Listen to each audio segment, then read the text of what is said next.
let's see a few close method that we are going to use for in our next lecture. So there's a few famous methods that we're going to use very frequently. Here is that, but they're very close. The meaning is very close. Here is one is there is a method is called isDisplayed method, isEnabled method, isSelected method. Let's see the difference. And this article is available in our page, in our website. I think we have a video also. The difference between, okay, you can watch on later on this video difference between isDisplayed, isEnabled, and isSelected. So isDisplay method is it's all first of all it's all of the method return boolean. If you use anywhere driver dot something, then you put isDisplayed or isEnabled or isSelected method. This will just return boolean, which is means true or false.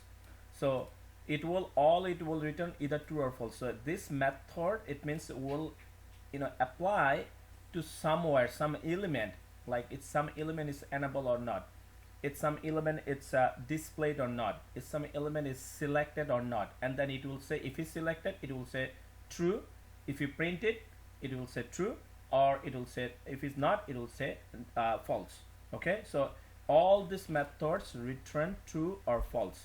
That's all it does. It is help you to verify, like you select some of the you example you select a checkbox, one element or radio button. So after you select, how you confirm that it was selected, it is selected. To confirm that, okay, you are going to use one of the method, and this method will tell you, okay, it was selected or not. Okay, so let's see the difference. So isDisplay method is used to verify whether any object on a site is present or not. So it is applicable to any web object and return true or false. It means simply if I say, the drop down, so here there is a drop down options. So sometimes you will see some of the drop down option and you can select one of them. So one of them, after you select, how you gonna confirm that that option was selected, the one you wanted to select? It's selected, but to confirm that, we can use isDisplayed method. That's what it says. Whether any object on a site is present or not, it can help you. So that's one of the things to drop down, or there's some element, right? Say example, one of the text like between. Okay, it's a between word. How are you gonna prove that this word is already is displaying in this site, in this page? How are you gonna confirm that? So you can locate it, right? We can inspect it and we can look at it. We can look at the element, but what is the proof? The proof is that time you can use isDisplayed, so it can tell you that this element is if our driver can find that element, and you can use this isDisplayed method on this. After you locate the element, it can tell you that locator is found. If it's a found, it will tell you, it will return you true. If it's not, it will return you false. So isEnabled, next one is isEnabled, is used to confirm whether an element is enabled or disabled. It means you may have, so, and also it will return you true or false similarly. So it means a lot of times, the best example I can tell you, isDisplayed, isEnabled, pretty close, but it's not the same. You can use same purpose, isEnabled you can use, but the most effective use case of isEnabled method, say example, sometimes you see like when you download any application or software, you get some pop-up window with lots of terms and condition.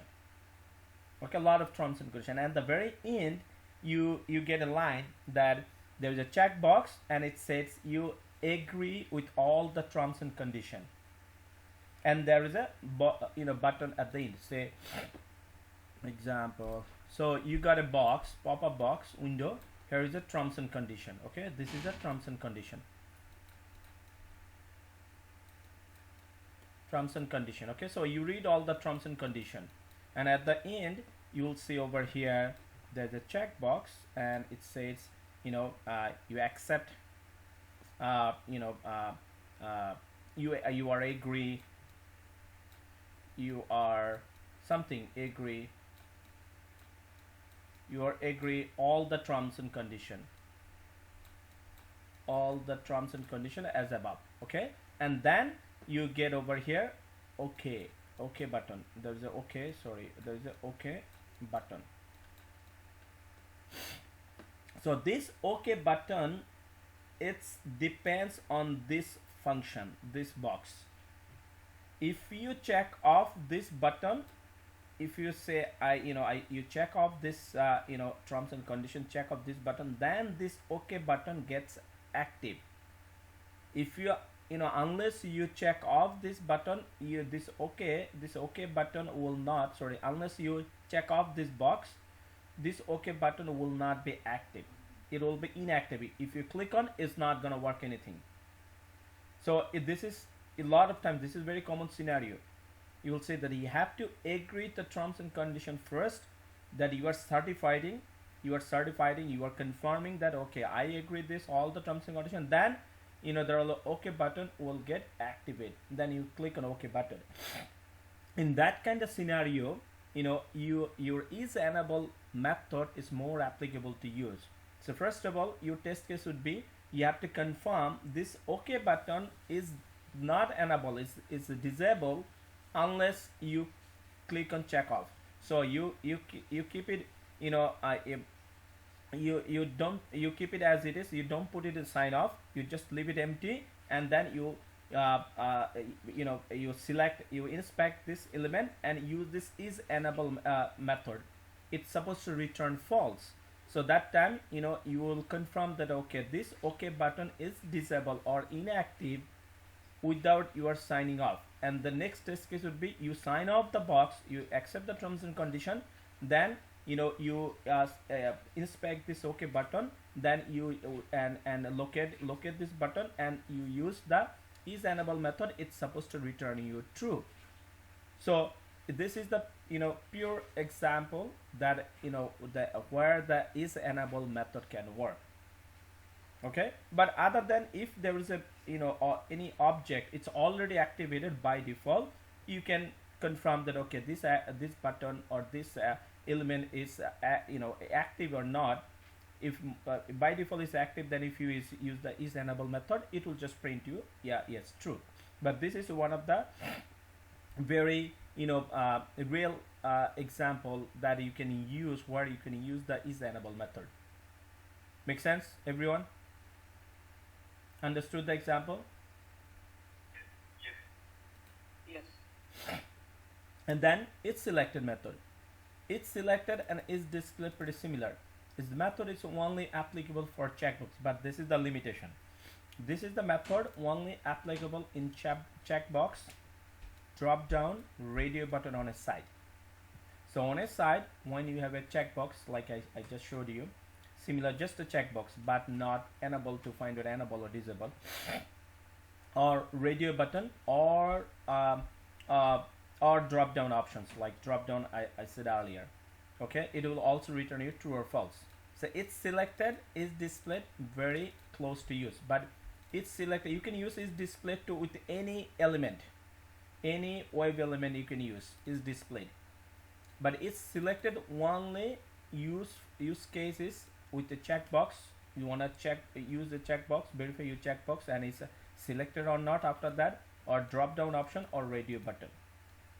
That's the only three cases you can use isSelected. But isDisplayed you can use anywhere with any element. You can use isDisplayed. It will tell you after you selected is displayed or not. So isDisplayed use everywhere, but isSelected is only with the checkbox, drop down and radio button. That's the only three difference. Okay, so please watch the video. In also it is available, I think, in our practice 14 number from the same our playlist. Okay, so that's the one theory, and we're going to use those methods today with some of our examples.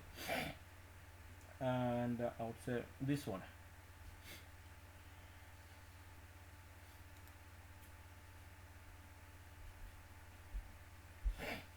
Okay, there is a two methods. It's very close. Get text method. We have seen the get text method. We already use get text method. It's get you the text, inner text from your HTML code. And there is another method. It's called get attribute method. Let me tell you the difference. First is get text method. Let me see if there is a example. Okay, here is an example.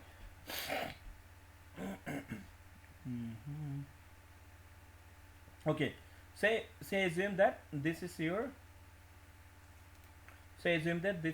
page. Okay, this is your page and you located one of the element, and here this is a HTML code. Okay, all you can see HTML code. So your tab is started, it's a TD and closing is TD, and between this opening and closing tag you have a text is named Shoriful Islam.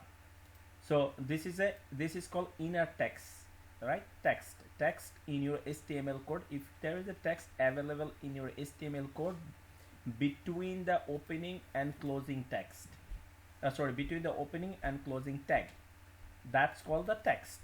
So if you have a text, inner text in your HTML code, that time you can use get text. Let's say you locate that element and then you say driver dot find element by XPath, whatever it is, and then dot get text.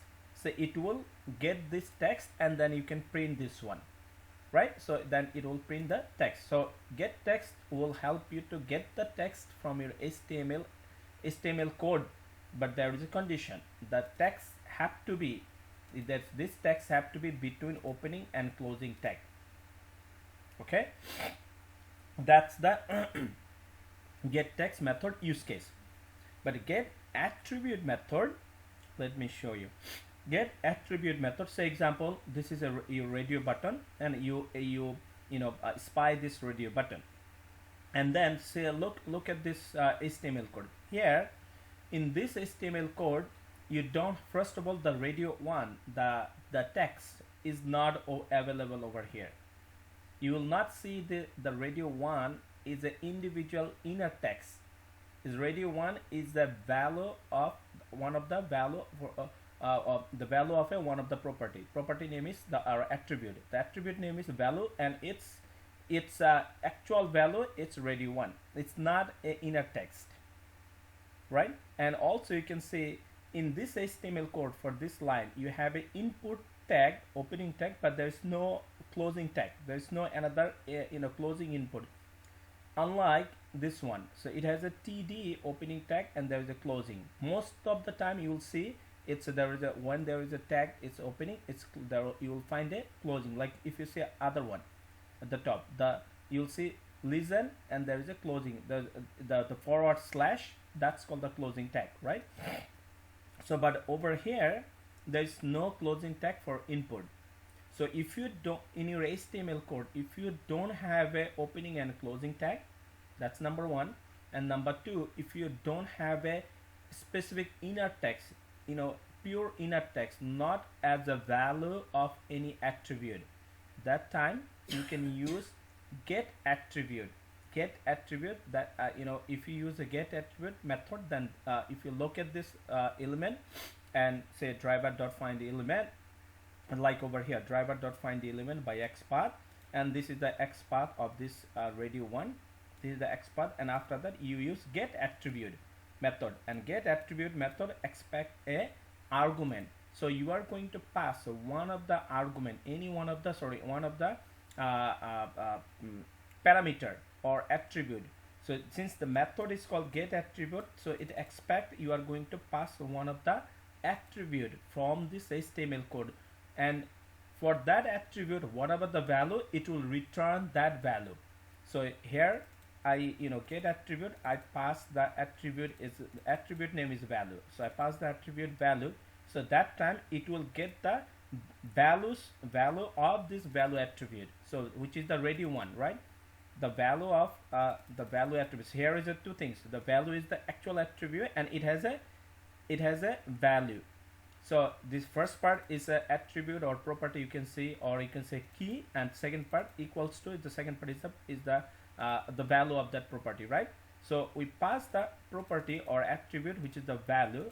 So, and it will, this method will apply on this locator, in this locator, in this locator, right? In this locator, it will go through, okay, get attribute method will follow what's the attribute you pass, okay, value. So then it will, it will get the value of your attribute. So your attribute value is radio 1, so it will be return the radio 1, output will be radio 1, you can see. Okay, is that clear? Where the difference between get attribute method and get text method, guys? Yeah. Okay, sometimes they ask you interview, because this is very very small difference. A lot of times people they don't realize it, but sometimes they ask you on interview the difference between get attribute and you may you may get face this kind of situation. At that time said, okay, what what other things I can use, because over here you can see there is a name, you can use name. But a lot of times we'll see in our radio example, the radio button example, when you select the radio button, all the radio buttons you will see the name attribute, the value is same, class is same. So if multiple element have the same attribute and same value, you can't use those, because your driver will confuse, your driver will find multiple element by the same attribute. So those are not unique, but you want to select one of the unique element. So that time what are you gonna do? Then you can use get attribute, that's another thing. So get attribute method, because at least your radio 1, the text radio 1 for radio 2, radio 3, it has individual value, right? Radio 1 is unique, the radio 1, and then radio 2, you will see for radio 2 the value, there is a parameter and it has a value is radio 2. So this is the only attribute, it has the different unique value. Okay, so that's the difference between get method and get attribute. Okay, let's see anything else we need to know.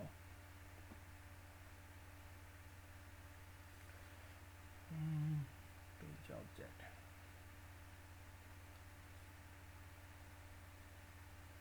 Oh, the next thing I would say, please go through the advanced techniques for locator.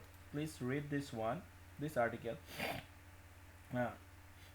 because here especially now we are seeing different way to create XPath. Like XPath is always, you can create a straightforward XPath following this syntax, or you can use this one, but we can traverse from parent or grandparent to child, right? So traveling from one grandparent to up to child, or parent to child, this is little bit different, we feel. So all different way, how many combination or different way you can traverse from grandparent to child to create a XPath, unique XPath. This is the advanced technique for locator. This will explain you. Okay, please go through this, and I think so we have a related video too. If you go to our, I think number 2, this is part 2, locator part 2, advanced locator technique in Selenium. Okay, please watch this. Okay, and if you have a question in the next class, please ask me. I mean, mostly you will now able to figure out. When you watch it, you will see that already. We already doing this. So please go through and see this, you are able to figure out or not. Okay. So let's I think we have 1 minute left for this meeting, so let me give you the new link, and then we'll start our today's the practice. Okay guys, I'm sending you the new link. So in real life we have two different type of drop down options. One is called static drop down, another one is called dynamic drop down. Static, it means your options already are fixed. It's already given. All you have to select it. Example, the if you click over here, this is static. It's like you have a 1 2 3, all these three options, it's already given. All you just have to just select it one way, two way, right? Like our website, those are all drop down option. It's already given. Already the result is already given, you can see. Okay, so all you have to just select it. This is called static drop down. Okay, and dynamic, it's a little bit different. Dynamic, it depends on your what the result, it depends on, or drop down options it's created, it's based on what you type. Example, if you go cheapware NY, if you select NY excuse me, and then you can see that the lots of result, it's giving you lots of result based on what you type. This is called dynamic. Dynamic, it means your result is created runtime. When you type, then your result will create it. So your drop down option will be available now after you type whatever your desired things. Okay, that's the dynamic. So it's not a fix, it's fixed. Whatever you say over here, if you say TO, your result will be changed. So that's why it's a dynamic. So your drop down option or availability will be changed based on what you type over here on your search box. So, and dynamic is very famous nowadays. You see all of the airlines, you will see that all of the, even a search box like Google search box, that's a dynamic drop down option. Whatever you type on the search box, you will see there's a lots of if you go here google.ca, and if you type over here testing, say testing job, you'll see those are the dynamic. Lots of options is created, lots of the result is created, then you can select one of them. Okay, so how, if you have an application and you have a search box or drop down options, so you have to do automate. How you going to do the automate? Okay, we're going to learn that part today. Just one thing, I'm going to play the video over here, but sometimes the example or website we show over here, maybe they change their layout. Probably you see this, the cheapware, they change their layout than our video, because they update, they always they are keep updating their stuff, so maybe it doesn't look same. But any website, or maybe it's a cheapware, definitely still we can use this part, like we can do the practice, same practice, just looks is different, but it's still the the function. They have the option like the dynamic drop down, and then you may select over here. Oh, this is not static. You may try from different other website. Let's see if there are any other option over here. Static, flight, cars,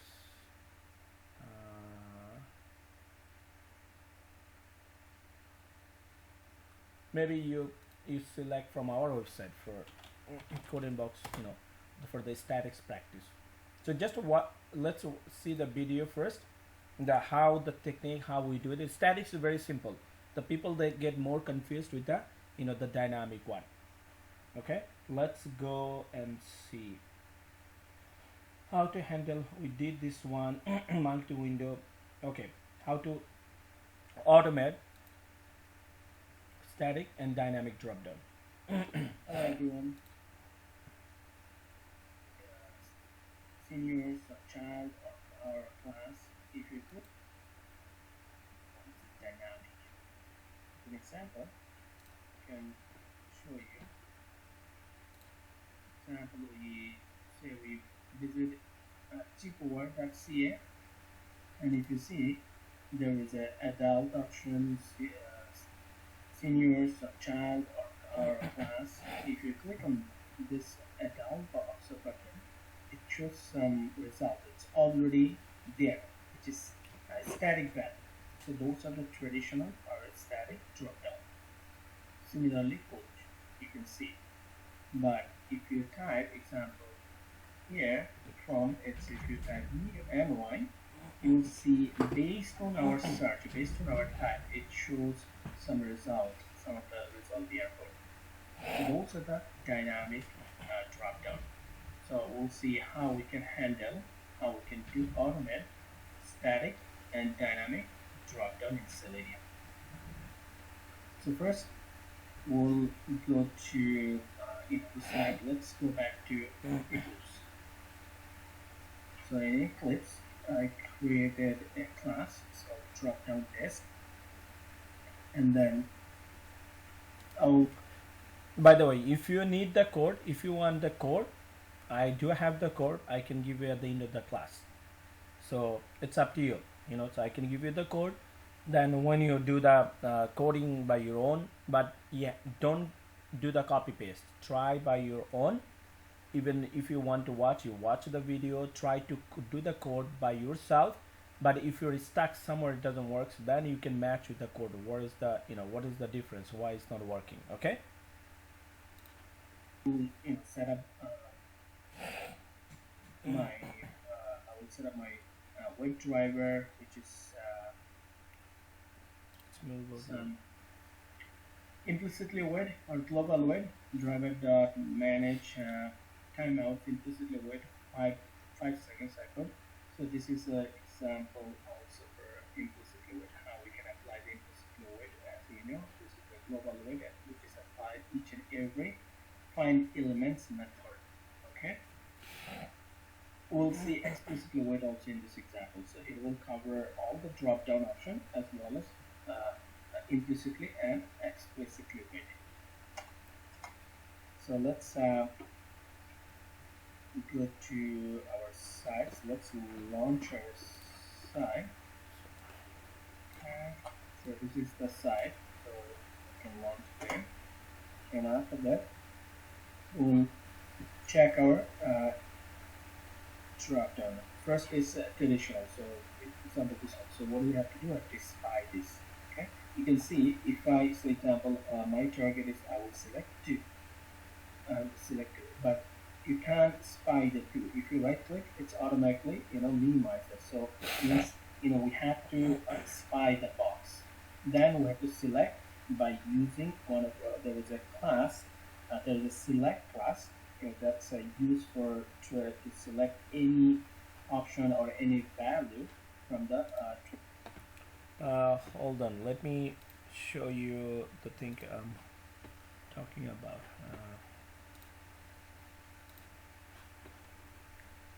So if we go again code in box,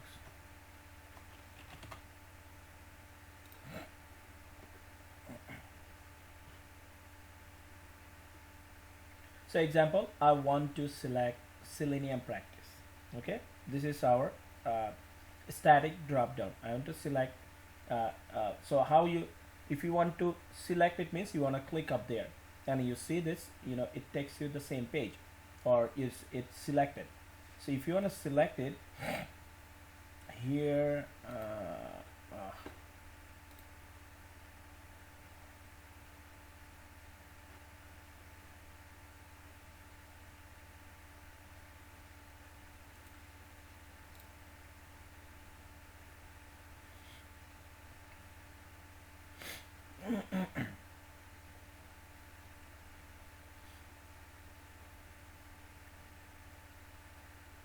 okay, this is much more easier option, but the thing is I was talking about let's say the chip warehouse chipware.ca. Oh, it's there. Okay, the site is still there. Okay, same here. Let me see. So here there's a number, right? All these are static value. So example, you want to select 2. So you want to select 2, it means you highlight it and then you click by your mouse, right? This will be selected. So but if you want to select, so whatever the number, the value you want to select from drop down option, so you have to look at that element, right? If I want to locate this element, like if I right click, it doesn't happen anything. It automatically just gets selected. I can't inspect the value from there. I can't inspect the value from there. Like you can't inspect any one of the value. If you just right click, highlight the 5 3, you can try. Yeah, you know, when you try, you right click, what do? To inspect, we highlight or we select that element, and then we do the right click. But it will not, you know, there is no options that you right click works. But what will work, you know, that your actual box, the this is a box, right? The drop down box, you can element, you can select your drop down box. If you just select your drop down, and then you can do right click, you can see this inspect. So you can inspect the box, the drop down box, but the value inside the static you can't. So how are you gonna select, you know, how are you gonna automate, how are you gonna select one of the static value from there? So that's why, you know, this is, we have a special class, like you know, the yesterday we have, or last hour, a couple of class we have seen that to do mouse and keyboard activities we have a actions class. Similarly, you know, to select some of the, you know, static value from a drop down, we have a class is called select class. Its name is select. It means this class help you to select some of the static value from the drop down. So in this class we have some methods. Like every class there's a lots of methods. So similarly, you know, like you know, the actions class, they have the method drag and drop method, double click method, right? So similarly, it has a select class, has some methods, few methods that can help you, you know, help you to select any one of the value in your drop down, static drop down. Okay, make sense? And similarly over here, if you type just ny, you know, it will show you the options. So this is that site. So if you go cheapware.ca, not com.ca, this page is exactly the same. Okay, let's go. Same page. Traditional drop down or static drop down. So first we have to spy this box. Let's spy it. Okay, I can see this. Okay, it has an ID, so we can easily use this ID. We can easily use this ID. So let's copy this, and it has the tag in select. So let's create an XPath. Its XPath would be // select, and then array, and ID equals to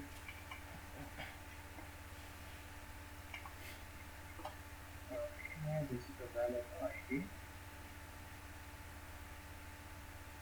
right? So we can use this XPath.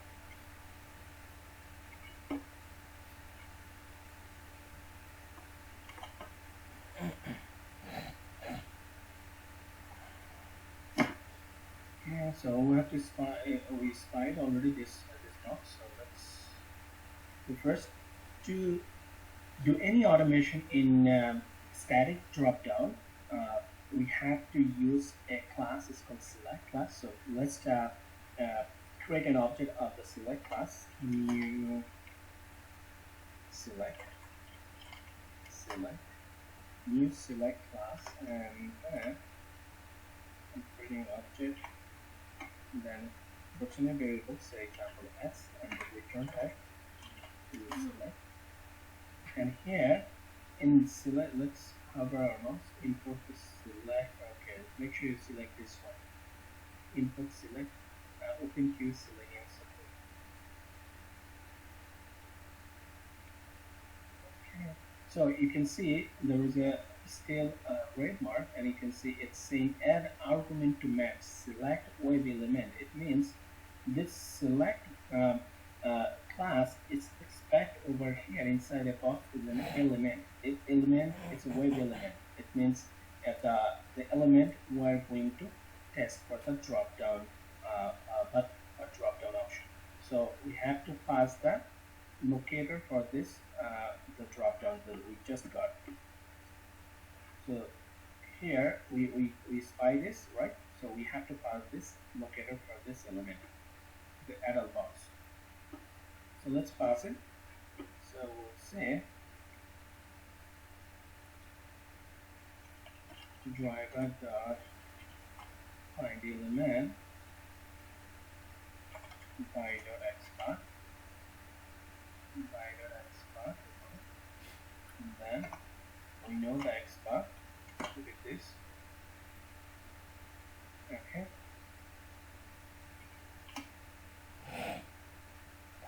So this is good. So now in the select class, there is a lots of method to select any specific value. So we'll use s dot. If we put s dot, you can see there's a lots of method in select class. You can see some deselect method, some get class, and you can see some select method too. Select by visible, select by value. You can see. So let's select by index. This is the three common, more frequently used common method. So we'll see, for example, this time we'll use select by value. So what is the value? If you again, so this is the HTML code that's reflect that's adult box, and inside this HTML code, you can see there's an option. Those are the option, and there is an attribute is the value, it's zero attribute. And this is inside this between opening and closing tag, there's a zero. This is the text, but this is the value. This one is the value. And then so for the two text, we have a value attribute which is 2. So we have to pass this 2, okay, the value one. So let's put the value, and it's accept string data type. So assume that that's our test that we're going to select 2. Any value you can select. When you're going to do the practice, you can select whatever the other value, 4, 5. Okay, it's up to you. Okay. So let's put in comment here so we know what we're doing. This is a comment first. Select traditional DropDown static element by using select class. Okay. Next, and then there's one more method we know. So what we can do, there's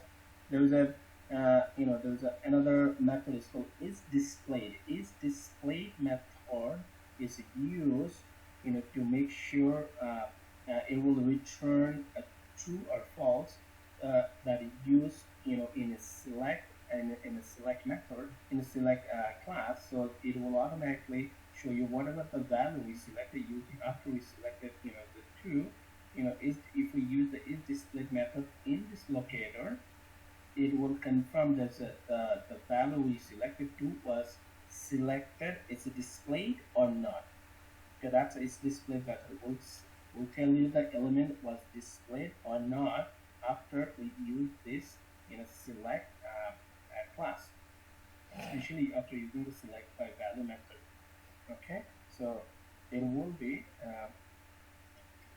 driver dot the same element will use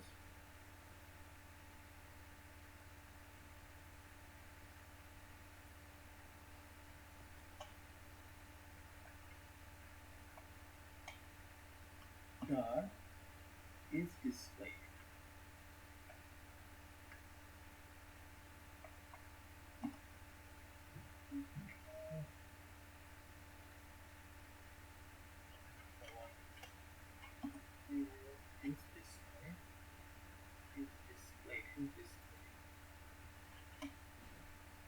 So what does it mean? So this method will apply on this element, and this element is a box of the adult box, and then we already select this 2. So this method will confirm this the value 2 already selected or not. It will return the true or false. If it is selected 2, it will say true. If it's not, it will say false in our console. So we can print it. We can print this.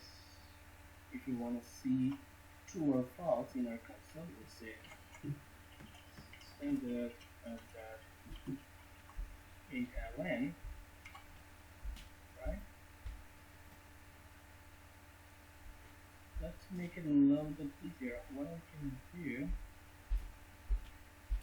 so let's put this whole thing. Okay, let's put this one. Let's put in a variable. It's called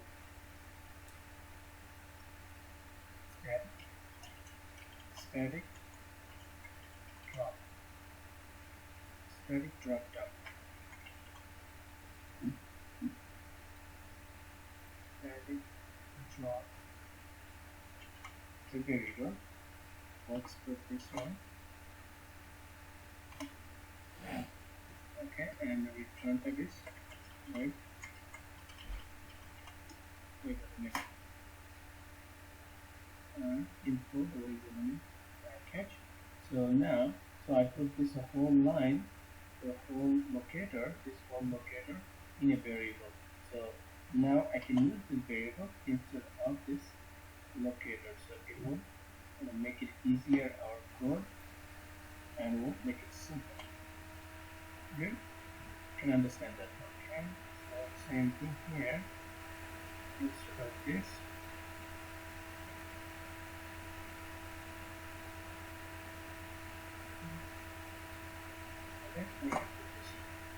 See? It's easy. Now it looks nicer and more readable. So it makes sense, right? So when you have a locator for element and you are going to use multiple times, that time, it's better to put that whole locator in a variable and then, just use that variable whenever you need.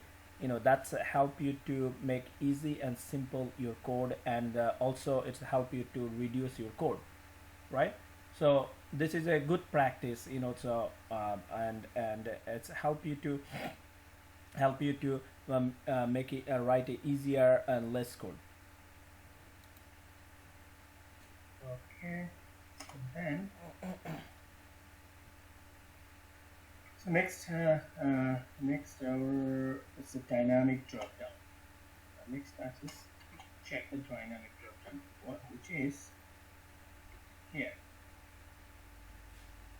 We'll use a old type, say example old type new here. So and then we'll select, say this is by default it's selected one NYC. So example we'll select we'll select Australia. Okay, Canadian Australia. This one. Okay, we'll see how we can select this. So this is a dynamic. So the result shows based on our search type. So first we have to spy this box. Okay, let's see what it has any unique. Okay, it has ID too. We can use easily ID. So this is the ID we can easily use. Let's see, we can copy XPath. Let's see if it shows the XPath. Right XPath. Okay, yeah, it's XPath. It's shown. It's good. We'll use this XPath to spy. So first, when we use, let's put this whole locator in a variable like we did here. Right? So it will be easier. So we'll say driver dot find element by XPath.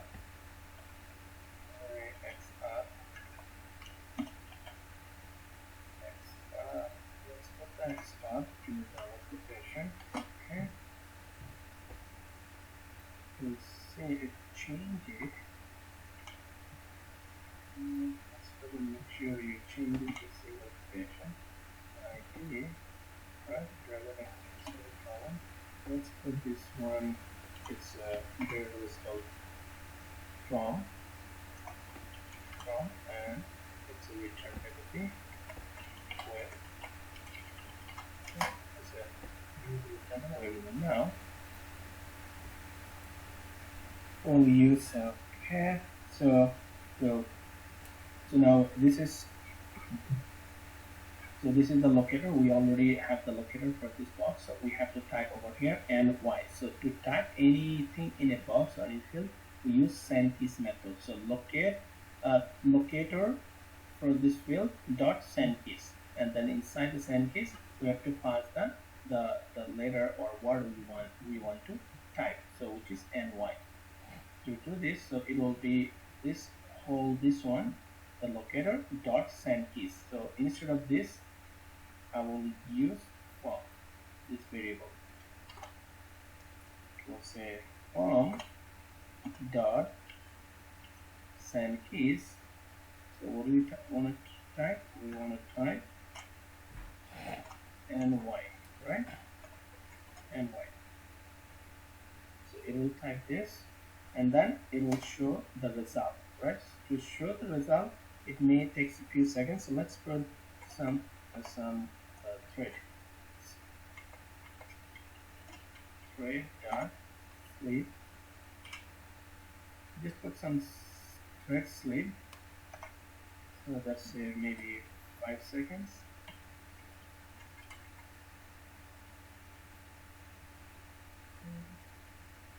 Okay, add to declaration.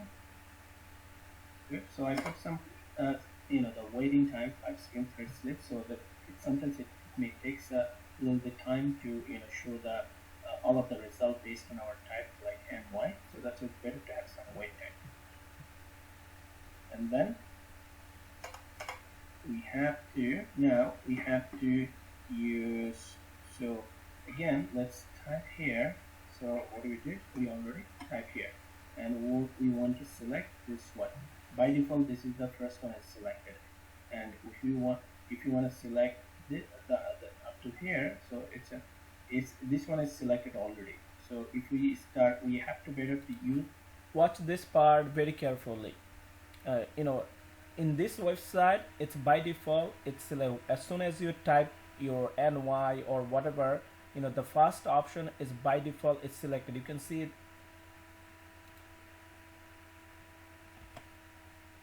You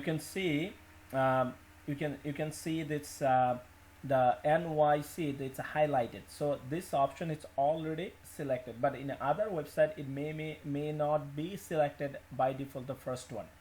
So if it's selected, you have to traverse. How you gonna go to the one of the like the last one, like in NY Australia?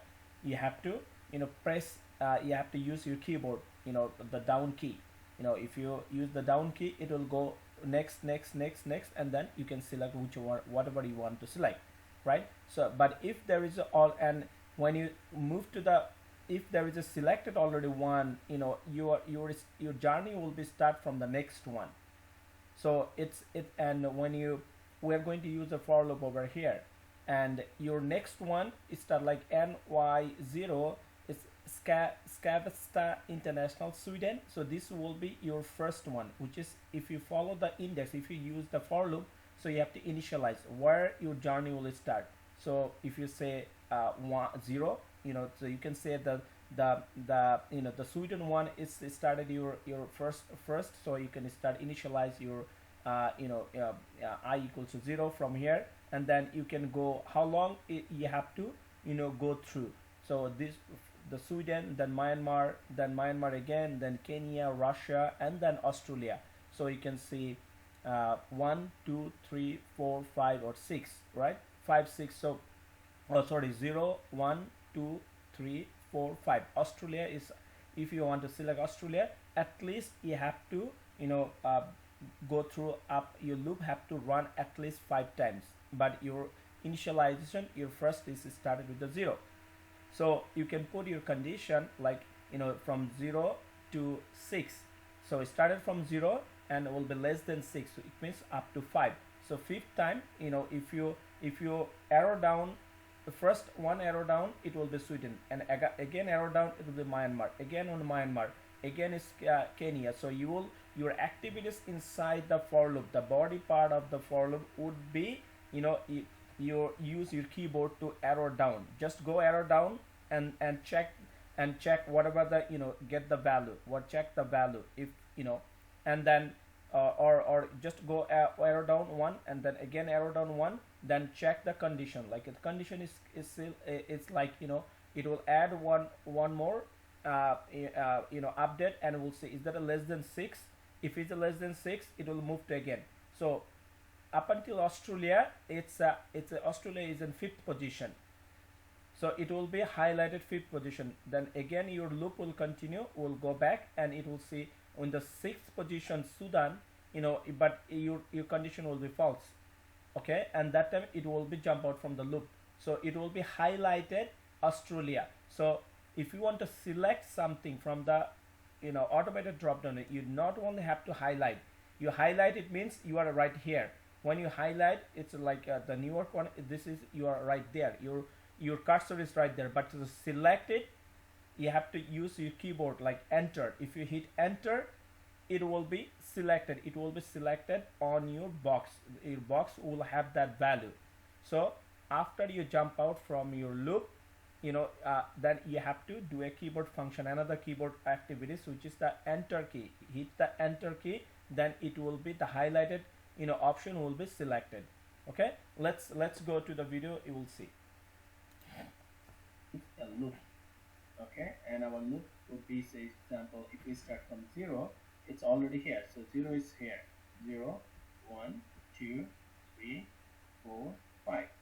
So this is the 5. So we have to run our loop at least 5 times if we start from I equals to 0. Start looping from 0. Okay, so that time we will use our condition. It's 6. Let's see. Let's put it forward. For integer I equals to 0. Then what's the next part is condition. So I less than 6. So our loop needs to run 5 times. So that's why I put I less than 6. So it will run from 5 times, because I started from 0. Then I plus plus. Okay. And put the body here. And then inside the body, what do you want to do? We have to arrow down. So if you see again, if we type, so this is already selected the first one. You can see NYC. If you want to move this one, we have to use the keyboard. Keyboard's arrow down. Arrow down. 1, 2, 3, 4, 5. Right? So it's have to come over here. So we have to move down, we have to use arrow down key. So arrow down key, to use arrow down key, we have to use again send keys. In a send keys method, we can pass the arrow, any arrow command. So how can we do? So first is, what's our locator? Locator with this is our locator, which is the variable form. So we'll see locator dot, and after is dot, so we will use send keys to arrow down. Send keys, and then we'll say to press the arrow down, which is key function. So we will use keys dot keys. It's a method dot. You can see there is lots of arrow left, right, up. The option, the keys, will use the keys down, right? Arrow down. Which is this method inside it, keys, and then it will. So it will first will go to the I equals to 0. So it will start with I, and then up, and inside it's a condition is true. Yes, it will get inside the loop and come over here. It will form. It means this is the locator.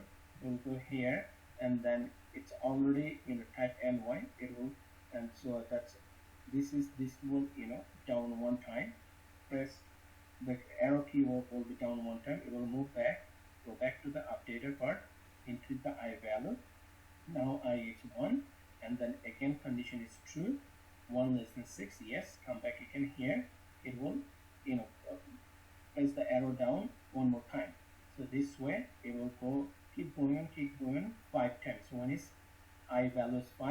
last time will be I value is 5 less than 6. Yes, so it will be 5 times. So when it's 5 times done 6 times, it will I value will be 6. Condition will be false. It will come out from the for loop. So what we want to do when it's come out, just whatever. So guys, here is a thing. Use case of send keys. So we have seen up until now that we use the send keys to type something in a field. If you have a box, you want to type something in that box, that locator, we use send keys and pass that the text whatever we want. This is another use case of send keys. Like if you want to use any one of the the keyboard button, like enter, arrow up, down, that time we can select those keyboard, the key, we can pass those key by using a send keys method. Okay, the I value is 5, that we want to select that one, right? We want to select this one. To select that option, we have to use again from dot, we will use again send keys, and we'll to select anything we will hit enter, right? We'll use enter. So we'll say keys dot, you will see there's an option is called enter.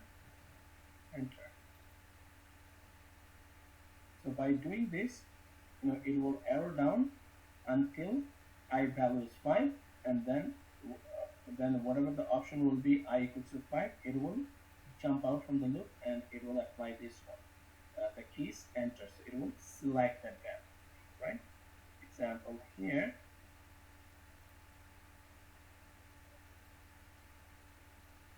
If we select type here NY, so it is already selected NYC. So it started from 0, 1, 2, 3, 4, 5 here, and then it will hit enter. It means it will select what is selected. So that's the job we'll do by this enter, this part. Okay, so this part is dynamic is done. Let's do one more static drop-down test. Would be I want to select here in the class. If you spy on this class box, you can see there is a business. So let's select that business one, and this time we'll use explicitly wait for this. Okay, let's do it. So let's spy this box first. Same way we'll use select class. Okay, this is the one we'll use as an ID, so we can easily create XPath, copy XPath. Let's get the XPath in Notepad. I always prefer to put the locator in Notepad to see if it makes sense or it's okay. You can also test in ProPath. If you select the ProPath, it puts the XPath and then hit enter. You can see it's highlight the HTML code related as well as it select the boxes. So it means this is the right XPath. Okay, this is the way you can also verify your locator. So first, okay, let's put this driver dot find element. Let's put the locator by in a variable. It's gonna make easier our code, and let's need it clean. This one, move this here, go ahead and see the position. Okay, and then put this one in it. We'll see class. Let's give a name class. Okay, and return type. Right.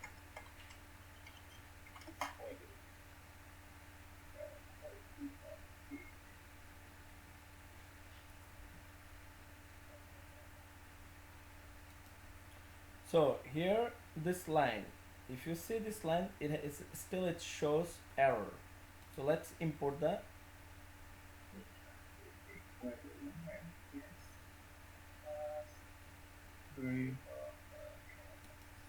So any idea why this line have still error? We put the right XPath, we put the right locator, just the locator we're putting a variable. I give a variable name class, and its return type is web element, right? So, and we have in our already in our code we have the package for web element. We use a web element before too in for the dynamic. So there is a package for web element. It's already imported. So it's not the related with the package, but it still it shows the I think we should use class as that's probably one of the keywords. exactly, that's the right answer. So class is a reserve or keyword in Java. So if there is a reserve or keyword already, so it's a dedicated word already using in a Java language. So we can't use those word, the reserve or keyword, as our own variable. Okay, so that's the answer. You're right. So let's move on. I'm just passing. WebDriver interface. So I change it to from class to now class option. Is a method of the WebDriver interface, but explicitly web is a it's a part of WebDriver web. There is a class called WebDriver web. WebDriver web is a class. Explicitly web is a part of WebDriver class. WebDriver web class. So we have to create an object of that class first. If we want so explicitly web, it directly doesn't comes. It's directly is not part of WebDriver. It's a part of Selenium, but that it's not a method. Like here for implicitly, we use implicitly is a method, and that method is comes from WebDriver. WebDriver and the Chrome driver, right? So WebDriver interface, but explicitly web is not directly any method. Okay, just make it clear. Explicitly web is the idea that's called, which is a local, and it's not the part of any direct method. It's a part of another class, but this is also part of that class is also written in Selenium API. So that's why explicitly implicitly both are part of Selenium, but explicitly is not a specific direct method that you can use just driver dot manage dot times out and explicitly, or not that way. That method, that's the explicitly so that we have to the concept we have, it comes from a we are going to use one of the method is called wait until method to do the explicitly concept, and that method comes from a class. So its class name is WebDriver web. So WebDriver web is a class that help you to write your code to apply the explicitly wait concept. Okay, to use any method from that class. So let's new equals to give a name, say D, and then return type of this same class name, right? Hover your mouse, input the WebDriver. Okay. so since we're using a class which is a WebDriver wait class, it's already in Selenium API, it's coming from there. But if we want to use any one of the method from there, the same like we use a select class, we use actions class. So first we have to create an object of that class, and then we can use the object reference like a D over here and call any one of the method that we need. Okay, and you can see it's expecting some argument like WebDriver, because we have to pass the driver who's going to do, and also how long it's going to be, the waiting time. So we have to pass our driver and say it's going to be giving you time 6 seconds, right? Now it's good. So we'll use the variable D, object reference D dot. There's a method is called until method is called until, and then we have to use inside this method. Just follow my lecture. You don't have to remember it. You will know it. So expected conditions dot visibility. So PC visibility of element located, visibility of element located, visibility of element located by the locator. Locator is the, and we have to pass the locator. What's our locator? Locator is this variable.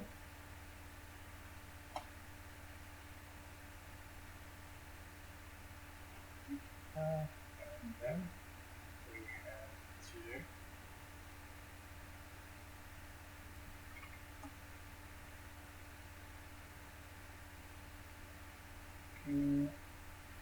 visibility. Okay.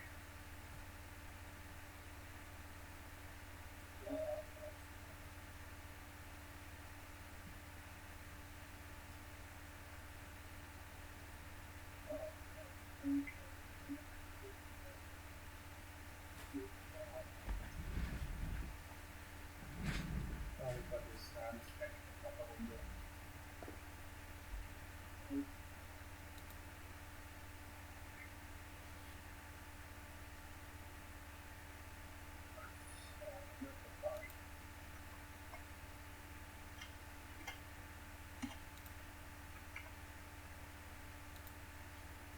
So This, you so this is the whole part I passed.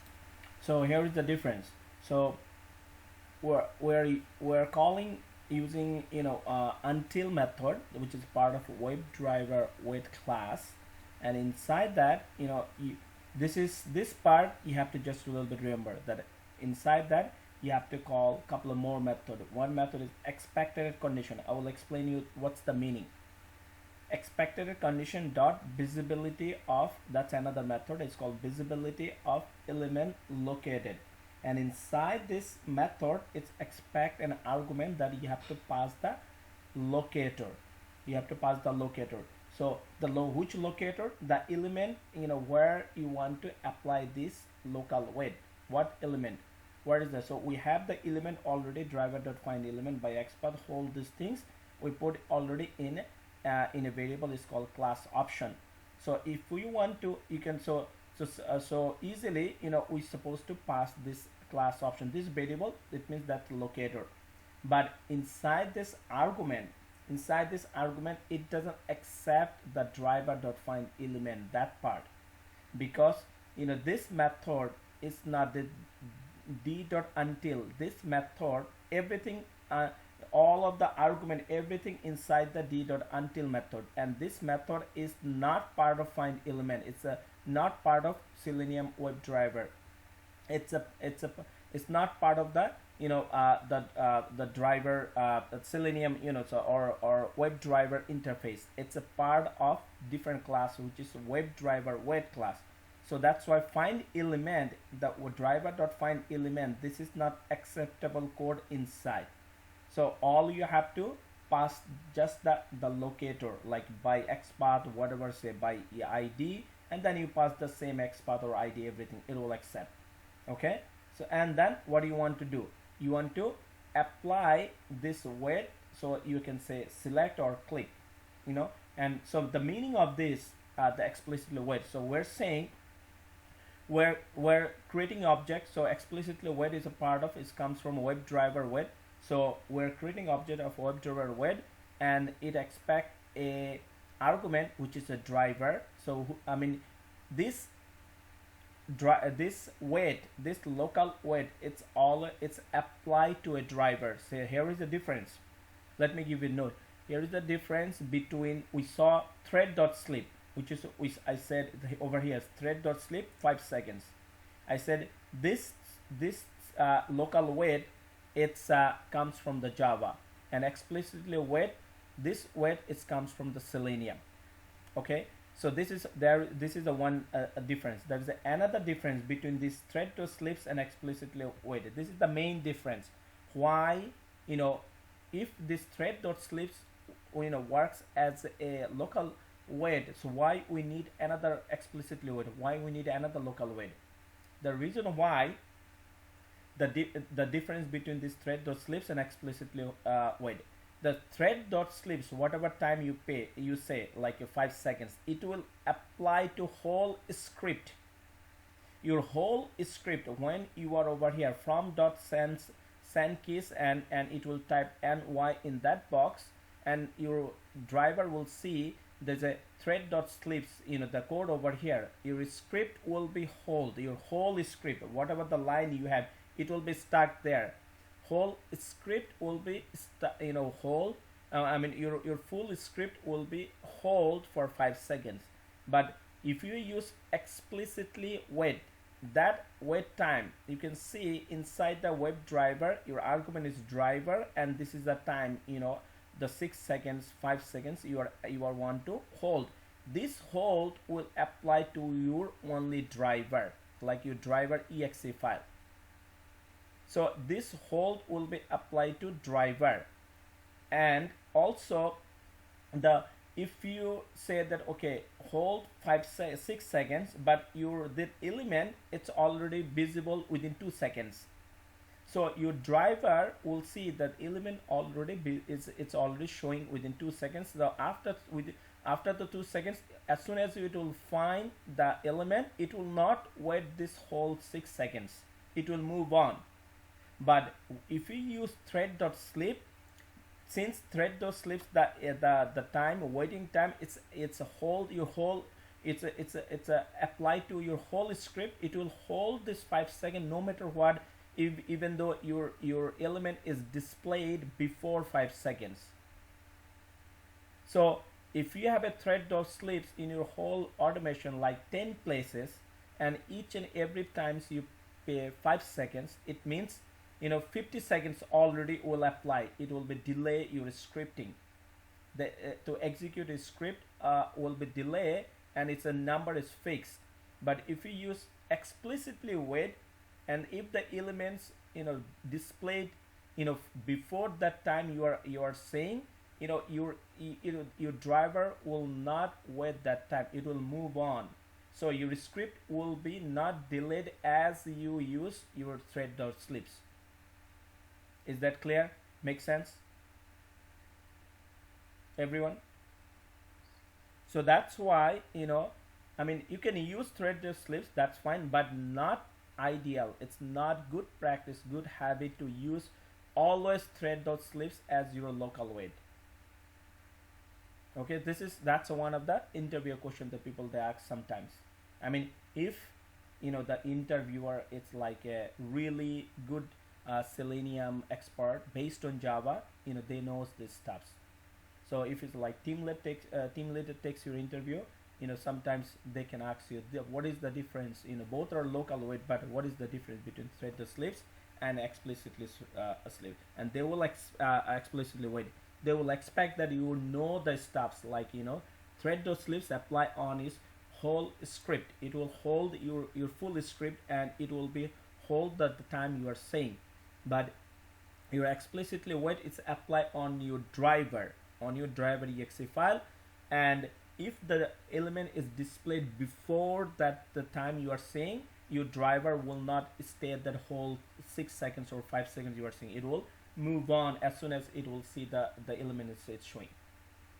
That's so it help you to to execute a script faster other than thread.sleeps. Okay, let's go. And then what are we gonna do?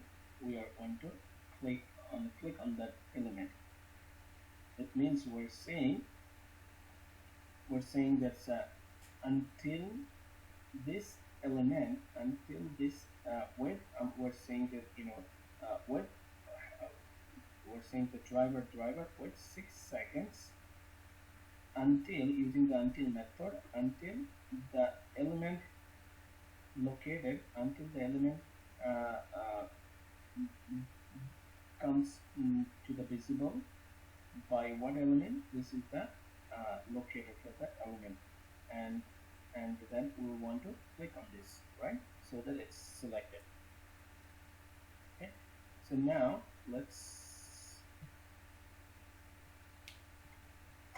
this is this is the explicitly what we're using, and then now will use that again. It's a select class, and we can object of select class same way. Let's copy from here. We use this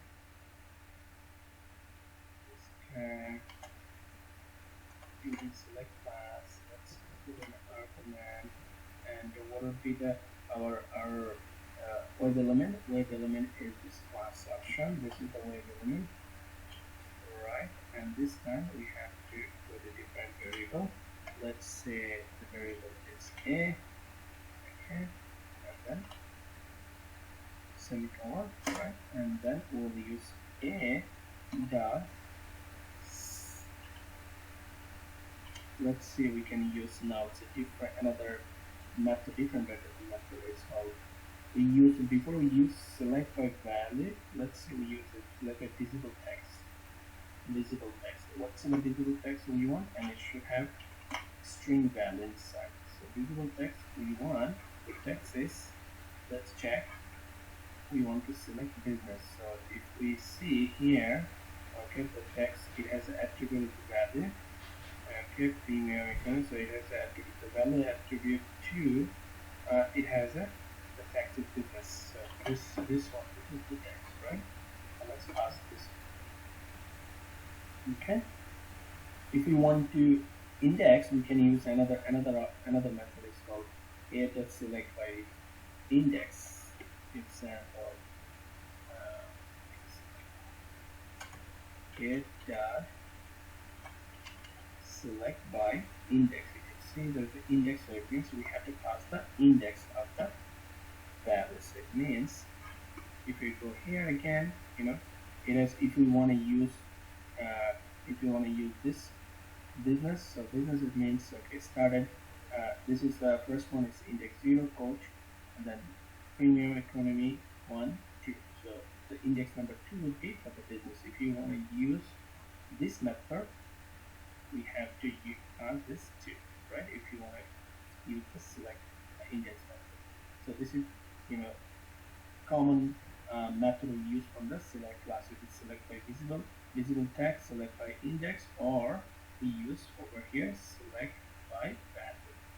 So let's put in comment this one. Okay, pretty much that's it. We'll use, and then we'll use driver dot close. But for now, we'll put this one in a comment so that we can see the output.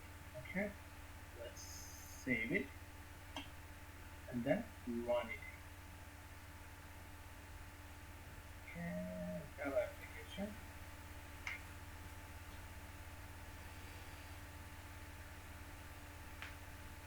Okay, it's looks like it's a launch to the website.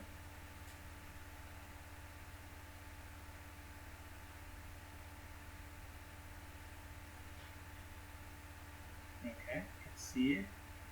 Good. Let's type the New York. It's already selected 2 and then okay. Awesome. You can see, so it's selected 2 here. It's selected, you know, anyway, there's Australia, the one we wanted to select, and also it's checked. It's selected the business one. Okay, pretty good. That's our job. So let's minimize it. So that's it pretty much. By doing this exercise, that we have to come and see how we can use the static drop-down value using the select class, and there are different methods: select by value, select by index, or select by visible text. As well as we use implicitly with, and also use explicitly with. Right? We use explicitly with too, and then we use one of the dynamic drop down, which is ny. Okay, we type ny in the search box, and based on that we selected one of the number 5th the record. Okay, let's select this one. This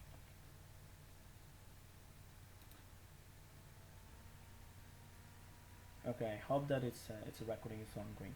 So next is how you can do the automate for radio button as well as the checkbox. So radio button, one of the behavior that you can select only one radio options at a time, like not multiple. You can see, but a checkbox you can select multiple options, right? So here's radio. See the problem in the radio button. This is very common problem when you do the automate in your radio button. Say example, I want to select radio 3. Okay, so let's spy it. That's the natural way. Okay, so this is your element. You go there, and this is your code for the the radio 3. Okay, so what do you have? So this is all the level. This is 1 2 3. This all are 3 is a child of this div, right? You can see if you hover the mouse over here, this div it's reflect all the radio buttons, and this is the first one, and this is the second one, this is the third one. So that's your the code here that reflect your the radio button 3. So if you just open it, here you can see all the parameters for radio button, all the attribute. It has a tag, opening tag input, but there is no closing tag. You can see there is the input, there is no closing input, so it doesn't have the closing input. It has a attribute value, it has attribute name, it has attribute class, and also attribute type. Okay, so you can see, you can easily say, okay, it has a lot of attributes, so I can use one of the attribute and easily, and then I can I can say driver.find element by either name, value, class, or type, and then dot click. It will be selected. Yes, it will do. But here is the thing: if you do this, say example, especially if you use the name or class, or if you use the type, you will see, and then you want to select radio 3, it will not select. It will select the radio 1. The reason why, if you go to the radio 1 or 2, the properties, you will see the radio 1's properties, the name, and radio 3's properties, the name attribute and the value is same. The class attribute, the value is same. The type attribute, value is same. Similarly, if you see radio 2, its a name, so all of the name attributes value is the same for all the radio buttons. Class is same, type is same. So if you say I'm going to use name, class, or type, and you want to select radio 1, it will not, because when the driver will read your code, and it started, as I said, from the top left hand corner, and it will find, okay, the name attribute and the value is radio button, and it will, since radio 1s have this attribute and the same value, it will think that you want to select radio 1. But in reality, you are not. You are trying to select radio 3, but it will not come to radio, because they will find it as soon as it match your parameter, your key, attribute, and value. It will think this is the attribute element you want to select. It will select that one. Then what's the solution? Over here, the solution is, like, you can say value attribute. The value, it has the value is the unique. For the radio 1 is the value is for the value attribute, the key, the value key, the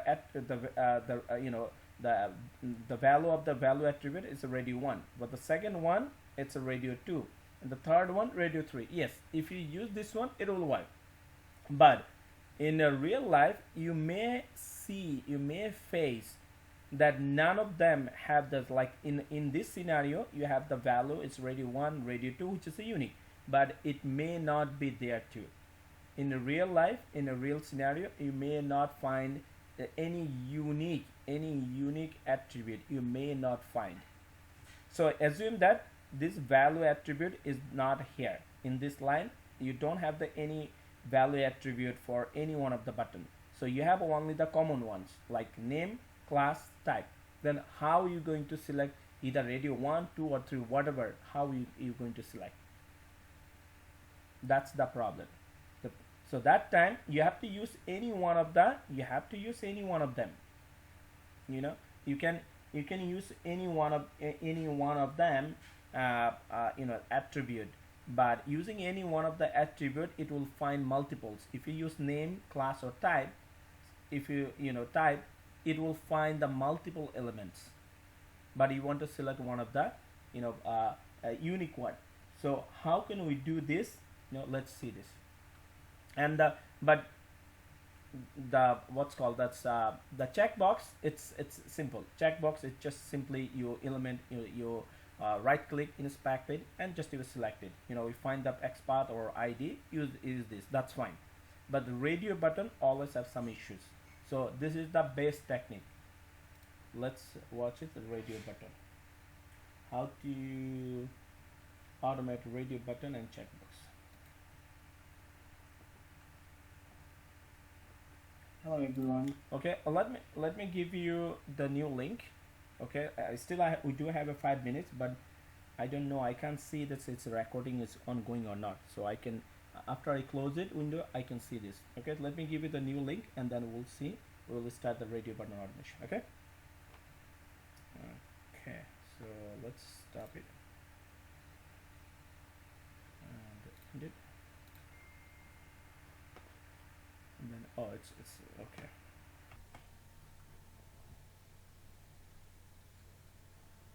So animationlab.com/practice. So here's a couple of radio buttons. So we can test. We'll see how we can click one of the radio button, or we can, if you have a group of radio button, we can click any one of them, and it will confirm that we click on the button that we wanted.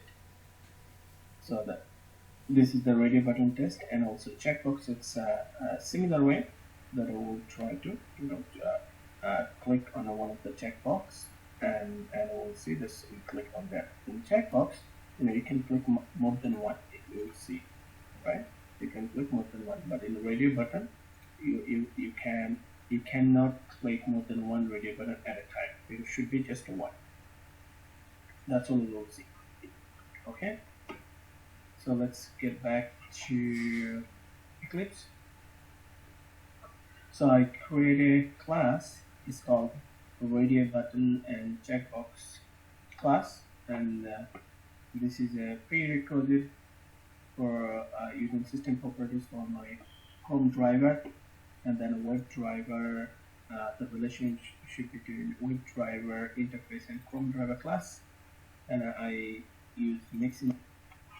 This will be our radio button test. Okay, so that's the first. Select and click, and first we'll select and click an individual radio button. It means any one of those, say first one. Okay, we'll select and just click. So let's inspect it. You can see here. Okay, in the radio button, this is the HTML code for reflecting the radio button 1, and it has an input tag, and then there is a value attribute, name attribute, class, and type. Just to remember, when you do a test in radio button, you will find some of the attributes. It's similar for all the radio button. Example, you will say it has a value, name, class, and type. You will see name is a radio button. It should be it's class is a radio button, and the type is radio. Across all the radio buttons, the type will be radio. That will enable to make a radio button. So you can see, this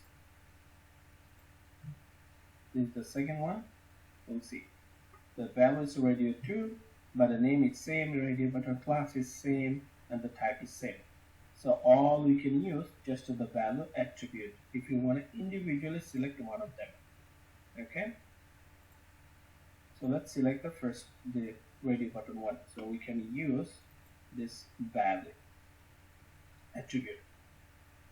Okay. So all we can do. Let's see what it shows in our XPath. It should be straightforward, or we can create it. Radio button ID Okay, it started. Looks like it started to traverse from pads. We can use this one, or we can use this one, or we can create our own. Let's create our own using that.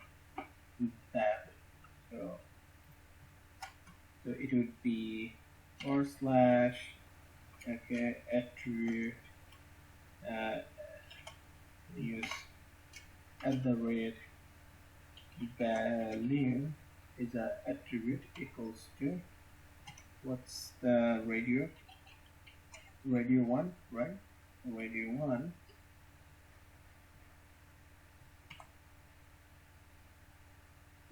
okay, radio 1, right? Okay, this is the X path.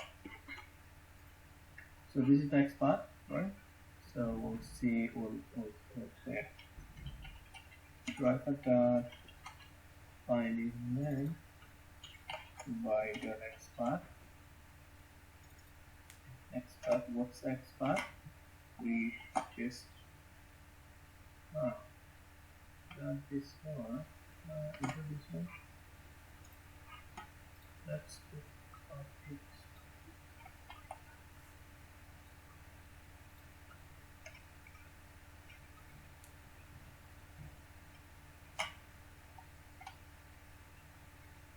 Okay, other value, that's right. And then we'll click.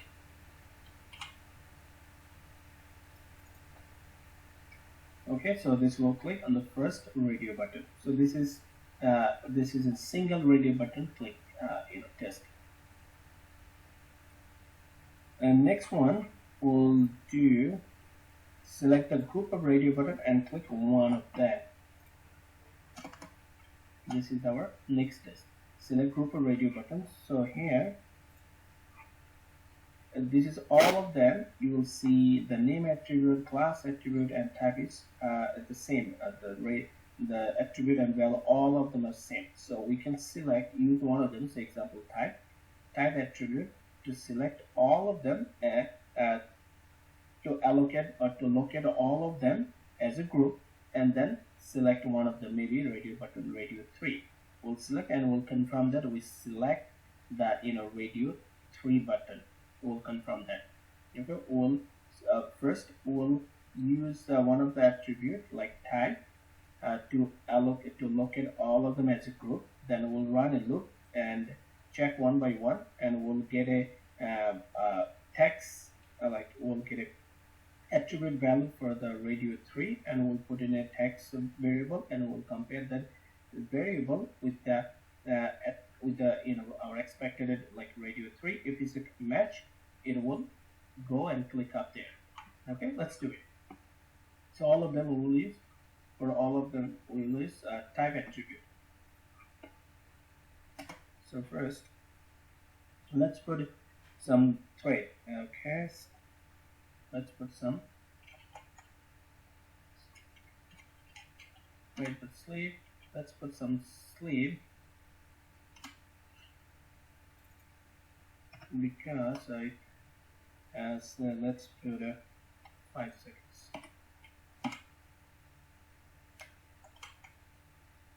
Okay, add for declaration.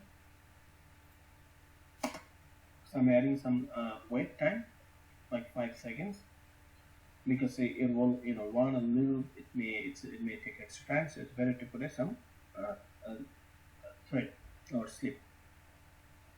So we'll say driver dot since find elements. This time we will use the find elements method because it will select group of radio button, all of them, using one of the attribute, which is the time.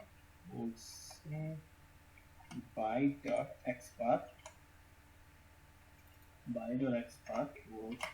So let's put the xpath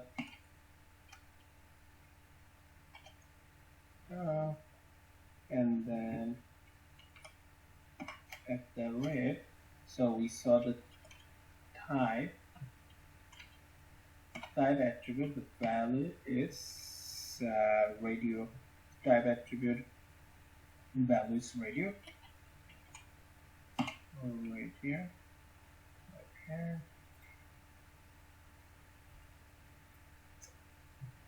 Value is radio, and so this is our locator. This is our home locator. So this will locate all the radio button because it's all of them have a type attribute with the same value, it's radio. So let's put this one. Let's put this one in a variable. It will be. We'll give a name RT button, radio button, and let's put the type would be web element. Web element. Over your mouse, import web element. So this time you will see, okay, you will see it's still so the return type of web element, but it's still there is a red arrow over here. There's the arrow. So first of all, I hope you understood why we use this time find elements method.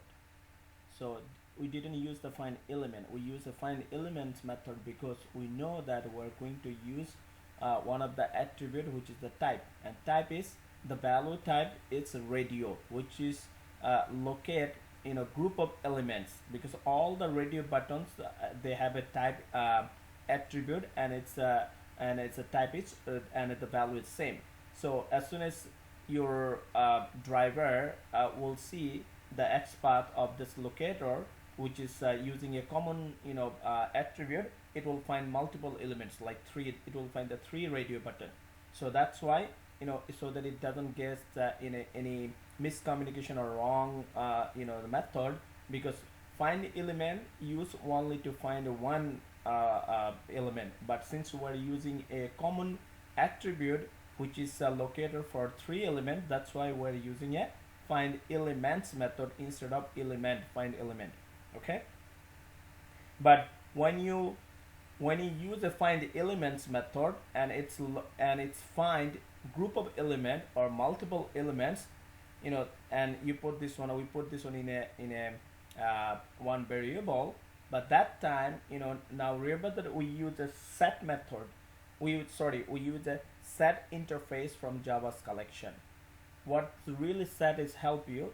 Set is we use a set to put in a set container your multiple window. Remember, we use in a window, right? And the reason why it's help us to give you to create your unique ID. So we want, if you have a unique element, web element, and you want to put in a container, we use a set interface, because set interface it's allow you only the unique element.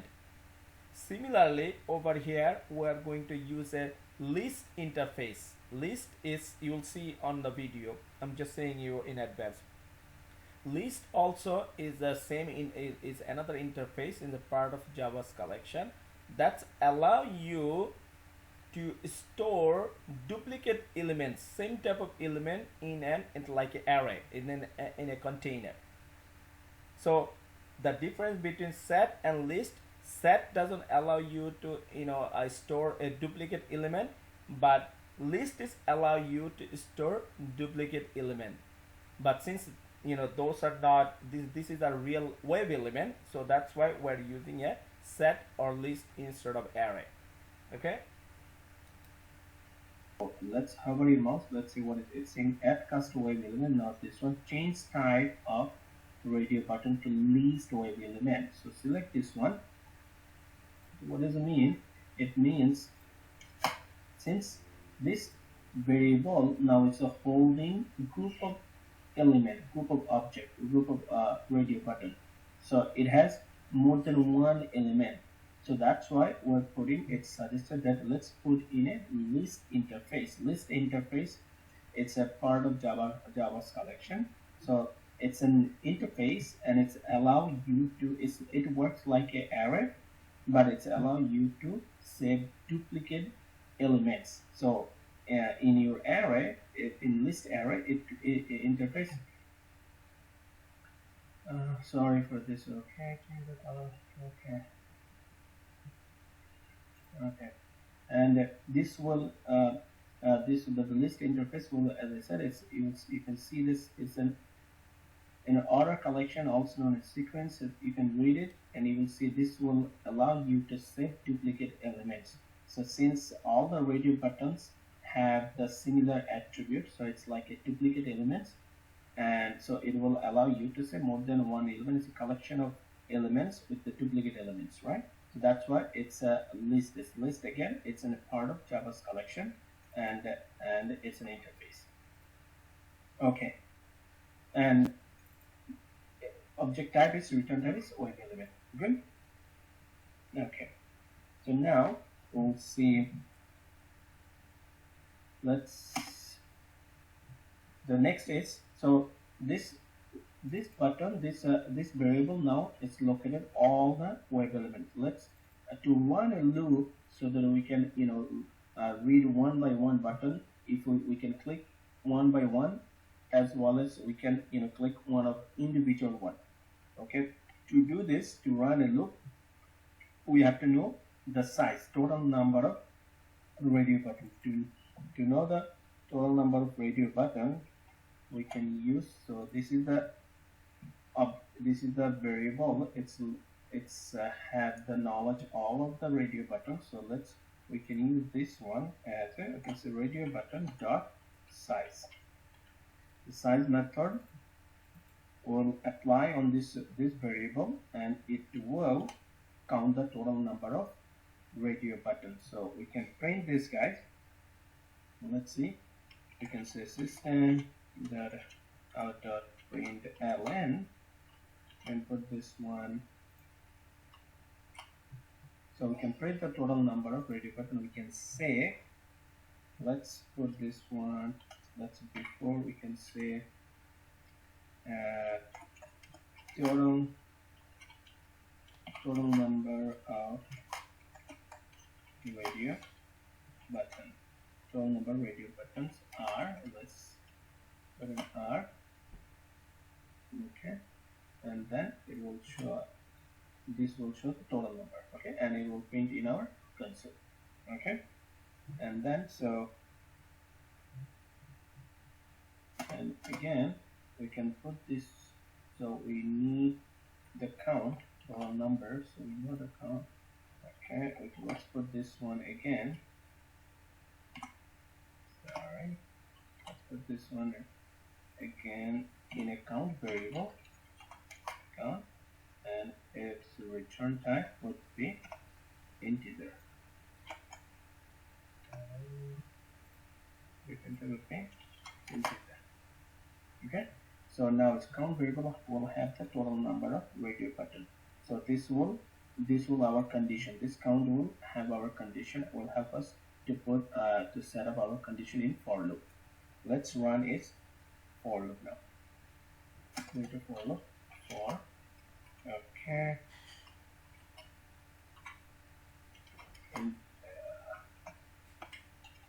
Integer I equals to 0. Started. Okay, I less than count, and then I increase. Okay, and then